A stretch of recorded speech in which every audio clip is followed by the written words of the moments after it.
This happened in the years between your first beer and the day you get your driver's license. Back then, if you went to parties, you went by bike. In our rural part of Germany, that meant a ways home, the long, lit main roads, or the shortcut through the moor. Everyone still called it the moor, though it had been drained 200 years ago for farming. The path cut through a dead expanse of fields and gnarled trees. The 20-minute ride always felt endless at night. Something about the place got under your skin. You couldn't explain it, but the unease was real. The dark hides things, it always has. But one thing in the moor gave shape to the fear. The creepy-ass mannequin. It stood in a house on the edge of nowhere, staring out from a window. An old widow lived there. Supposedly, she'd bought the mannequin to scare off burglars as it made the house look occupied. But there were other stories too. She was lonely, they said.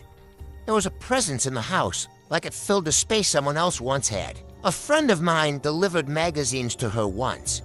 One day, she had no change for a tip. She told him to wait. He swore he heard her talk to someone in the kitchen. Do you have change for the paper boy? The kitchen was where people said the mannequin stood. One night, after a party, I decided to take the shortcut. I'd had a few drinks, and in my headphones, rap music drowned out the quiet of the moor.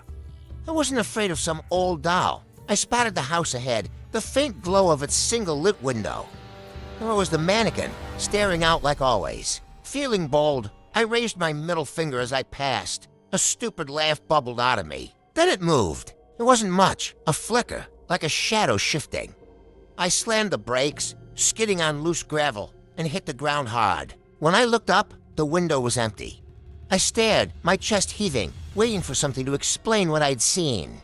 Slowly, I got to my feet. I told myself it didn't move. It was moved. The widow did it. Probably to place it on the couch and watch TV with it. I forced myself back onto my bike, hands shaking, and pedaled home. 2 days later, the village was buzzing. The widow had been found dead in her bathroom, slipped, cracked her skull on the tub. The medic said she'd been dead for at least 3 weeks.